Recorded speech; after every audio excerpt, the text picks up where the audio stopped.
Group D भर्ती court case. जी हाँ, बिल्कुल सही देख पा रहे हैं। ग्रुप डी भर्ती के ऊपर कोर्ट केस हो गया। अब भर्ती का क्या होगा, जिनकी ज्वाइनिंग हो चुकी है उनका क्या होगा, केस की वजह क्या है, किसने केस डाला है, इन सब बातों के ऊपर बातचीत करेंगे और आपको दिखाएंगे जिन्होंने भी केस किया है उनसे आपकी लाइव वार्तालाप रूबरू आपसे करवाएंगे। एक बार वीडियो को एंड तक अवश्य देखेगा। उससे पहले एक बार हम जान लेते हैं केस के बारे में। रविंदर डूल एडवोकेट हैं जिनके कैंडिडेट ने केस किया है और यहां पर देख पा रहे हैं 4 अप्रैल को यह केस डाला गया है और 8 अप्रैल को अर्जेंट में इसकी सुनवाई है। और आखिर केस डालने वाले कौन हैं उनसे भी रूबरू करवा देते हैं। एक बार उनकी आप बीती आप खुद सुनेंगे। और ऐसे ऐसे टोटल वो 2 कैंडिडेट मेरे पास आए, ऐसे टोटल 25-30 कैंडिडेट ने रविंदर डूल एडवोकेट के थ्रू ये हाई कोर्ट में केस डाल दिया है। इनकी आवाज को मैंने पिछले महीने उठाया था और ये एचएसएससी की खामियों की वजह से जूझ रहे हैं, जिनकी आवाज को हमने उठाने की कोशिश की थी। एक बार इनकी बात को आप सुनेंगे और वजह भी उससे आपको पता चलेगी कोर्ट केस क्यों किया है इन्होंने। और वीडियो को एंड तक अवश्य देखें, फिर हम बात करेंगे कि किस प्रकार से क्या ज्वाइनिंग वालों पे भी असर पड़ेगा। तो बच्चे आप देख पा रहे हैं, ये दोनों स्टूडेंट ग्रुप डी का इन्होंने पेपर दिया। गरीब परिवार से बिलोंग करते हैं और सिर्फ ये 2 स्टूडेंट नहीं हैं, ये 2 तो आपके सामने एक एग्जाम्पल है। ऐसा ढेर सारे स्टूडेंट हैं। सी मेंस के अंदर भी ढेर सारे स्टूडेंट हैं जो ज्यादा स्कोर की वजह से आ नहीं पाए रिजल्ट में, चाहे वो स्टाफ नर्स वाले हों, एएलएम वाले हों, चाहे वीएलडीए वाले हों, चाहे फायर ऑपरेटर वाले हों, कोई भी हों। तो वहीं इन्होंने ग्रुप डी का पेपर दिया और इनके अलावा बहुत सारे बच्चे ऐसे भी हैं। एक बच्चे तो ऐसा भी है, मैं आपको बात बताऊं, एक लड़की का मेरे पास मैसेज आया। उस लड़की ने कहा सर मेरा जबरदस्ती सिलेक्शन किया गया है। बताइए, और इनको जरूरत है, इनका सिलेक्शन ही नहीं किया। अब आप कहोगे उसका जबरदस्ती सिलेक्शन कैसे कर दिया जी? उसका जबरदस्ती सिलेक्शन इस प्रकार कर दिया क्योंकि जो ये कट ऑफ जो ये आई है, इसमें ज्वाइनिंग उनको दी है जो दोनों कट ऑफ पार कर रहा है। जो दोनों कट ऑफ को पार कर रहा है ज्वाइनिंग केवल उनको दी है, बाकी की सीटें रिजर्व कर ली गई हैं, बाकी की सीटें होल्ड कर दी। लेकिन वो लड़की जो है उसको जबरदस्ती 5 नंबर दे रखे हैं और वो कहती है सर मेरी तो इनकम ज्यादा है, मेरी 10 लाख इनकम, मेरे को क्यों जबरदस्ती 5 नंबर दे रखे हैं? ऐसा उस लड़की ने बताया। ये उसके विपरीत जूझ रहे हैं। वो लड़की इसलिए जूझ रही है मेरा जबरदस्ती सिलेक्शन कर दिया, मैं पहली कट ऑफ तो पार कर रही हूं लेकिन मेरे 5 नंबर जबरदस्ती एचएसएससी ने ऐड कर दिए जिसके कारण मैं दूसरी कट ऑफ भी पार कर गई। कल को मेरे ऊपर 420 तो नहीं बन जाएगा सर, मैं कहां जाऊंगी?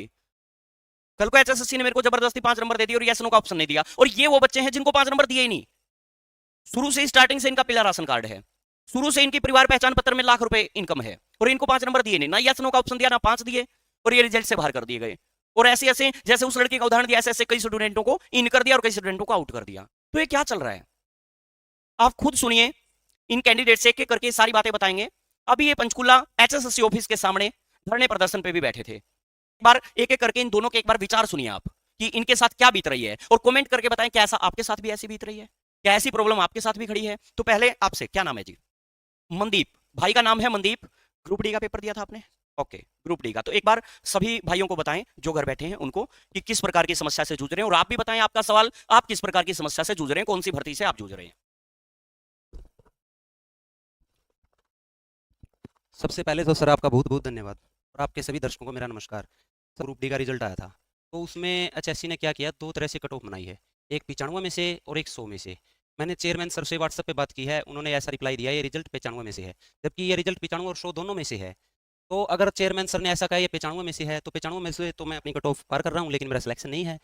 अगर ये 95 में तो होती तो मेरा सिलेक्शन हो जाता, लेकिन ये क्या है, कॉमन रिजल्ट दिया सर इन्होंने। जो बच्चे 95 और 100 के हैं उन दोनों का कॉमन रिजल्ट दिया ये। और चेयरमैन सर का रिस्पॉन्स क्या है, भाई क्या नाम है, आप 95 में से रिजल्ट है तो आपका मतलब एचएससी जाओ और वहाँ पे एप्लीकेशन दे आओ और अपना डायरी नंबर ले आओ।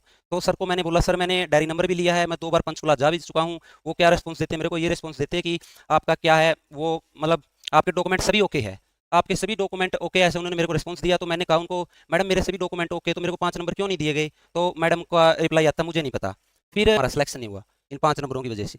या तो सभी के खत्म करो ये बिल्कुल, अगर सभी को देने हैं तो मैं भी दो, क्योंकि हम एलिजिबल हैं, 180 का क्राइटेरिया हम फॉलो कर रहे हैं, हमारे घर पे कोई नौकरी नहीं है तो हमारे साथ ये मतलब नाइंसाफी क्यों है? ये चेयरमैन को मतलब व्हाट्सएप पे मैसेज किए थे, चेयरमैन सर से बोला था सर मैं एलिजिबल होते हुए भी मतलब मेरे को 5 नंबर नहीं दिए, 95 वाली कट ऑफ में पार कर रहा हूँ लेकिन 100 वाली कट ऑफ में मैं 5 नंबर की वजह से रह रहा हूँ। तो चेयरमैन सर का रिस्पॉन्स आता कि बिना, ये डायरी नंबर भी लेके आया था मैं, कल इससे पहले भी गया था, उससे पहले भी डायरी नंबर लेके आया था मैं। तो चेयरमैन सर का रिप्लाई आता बिना सोशियो के है रिजल्ट। तो मैंने चेयरमैन सर को रिप्लाई दिया कि बिना सोशियो के तो मैं कट ऑफ में आ रहा हूँ, मेरा सिलेक्शन क्यों नहीं है? फिर उन्होंने कहा कि send application to HSC office. तो मैंने सर को बोला कि सर मैं 2 बार जा चुका हूँ लेकिन मेरा कोई मतलब सुनवाई नहीं हो रही। तो सर इसके बाद में ऑफलाइन हो गई, उन्होंने कोई बात करनी बंद कर दी मेरे साथ। तो सर ग्रुप डी का कैंडिडेट हूं सर मैं, और जर्नल का कैंडिडेट हूं।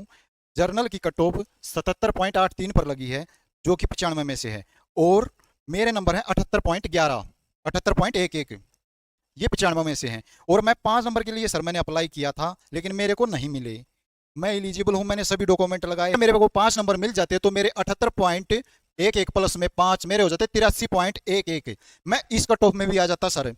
मैं दोनों कट ऑफ को क्लियर कर रहा हूँ, और ये लिस्ट भी इसी तरह से डाली हुई है कि दोनों कट ऑफ में जिस बंदे का नाम है वो यहाँ पे आ ज्वाइन कर रहे हैं। तो उनमें से मेरे की तरह ऐसे काफ़ी कैंडिडेट हैं सर। हम वहाँ ऑफिस में गए थे, वहाँ पे हमें मिले। प्लीज़ सर हमारा सोल्यूशन कीजिए। हमारी जो कट ऑफ है हम दोनों में आ रहे हैं, ये 5 नंबर हमारे मिलने चाहिए थे लेकिन नहीं मिले। प्लीज़ सर अगर आपके पास हमारी बात पूरी तरह से पहुंच जाएगी तो सर मुझे लगता है कि आप हमारी बात पर जरूर गौर करेंगे। हम एलिजिबल हैं सर, और प्लीज़ सर हमारी सोल्यूशन करिए। Thank you sir. तो भाई आप सभी देख पा रहे हैं किस प्रकार प्रॉब्लम क्रिएट हो रखी है लगातार, और ये कोई पहली बार नहीं है।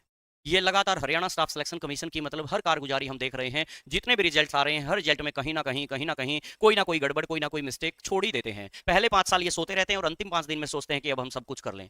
तो ऐसा नहीं होना चाहिए। जिस काम के लिए आयोग को गठन किया गया है, जिस काम के लिए कर्मचारियों को भर्ती किया गया है, तो उस काम को प्रॉपर ढंग से किया जाए तो आज ये नौबत नहीं आती। आज ये इन बच्चों को ये दिन नहीं देखना पड़ता।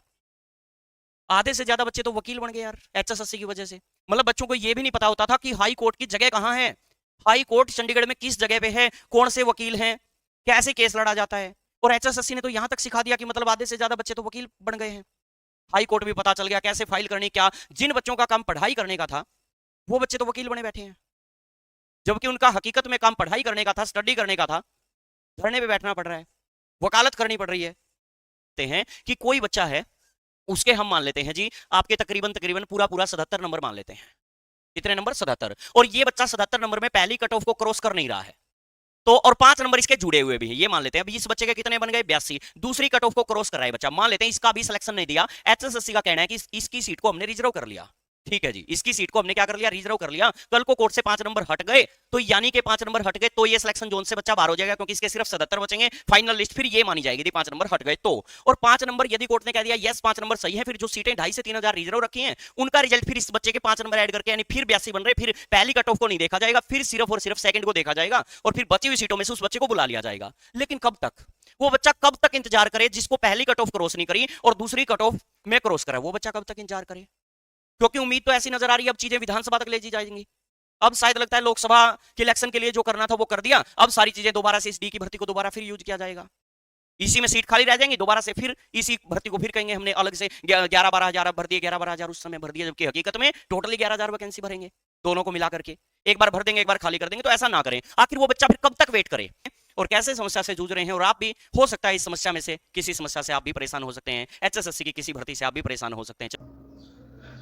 तो कोर्ट केस की वजह तो आपको पता चल ही गई, लेकिन क्या ज्वाइनिंग वालों पे असर पड़ेगा? तो बिल्कुल नहीं। जिनकी ज्वाइनिंग हो चुकी है उनकी सैलरी भी शुरू हो चुकी है और उन पर कोई असर नहीं पड़ने वाला है, क्योंकि ये कैंडिडेट भी अपनी तरफ से जेन्युइन कैंडिडेट हैं। इनका स्कोर उतना बनता है कि ये ग्रुप डी में सिलेक्शन लेने योग्य थे, लेकिन HSSC की खामियों की वजह से सिलेक्शन नहीं दिया। आखिर इनका सिलेक्शन कब होगा? उन पर फर्क क्यों नहीं पड़ेगा? क्योंकि अभी 2,500-3 हजार सीटें रिजर्व हैं, इनका नाम उन सीटों में आ जाएगा। इसलिए जो ज्वाइन कर चुके हैं 11,000 में से ज्वाइन वैसे भी 7 नहीं किया है, इसलिए उन पर कोई भी असर नहीं पड़ेगा। Okay, take care, bye bye, thank you.